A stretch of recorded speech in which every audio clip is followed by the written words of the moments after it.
Баршаңызға қайырлы күн достар. Бүгін сіздермен өте дәмді болып шығатын гречка тамақтың толық рецептімен бөлісетін боламын. Алдымен тіркеліп, қоңыраушаны басып кетуді ұмытпаңыздар. Мінекей бізге қажетті заттар осы заттар. Қызып тұрған қазанымызға майымызды құйып, ет пен пиязымызды жақсылап қызарғанша қуырып алатын боламыз. Мінекей осы гречка тамақты біздің үйдегілер өте жақсы көреді. Мінекей қызарып болды.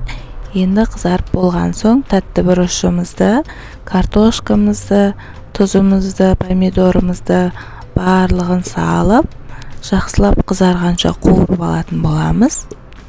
Жақсылап қуырылып болған соң суымызды құямыз. Достар, мен каналыма тіркелмеген болсаңыздар, тіркеліп қоңыраушаны басып кетуді ұмытпаңыздар. Мен көптеген видео салатын боламын. Толық рецептілерін астына описанияға жазып кететін боламын.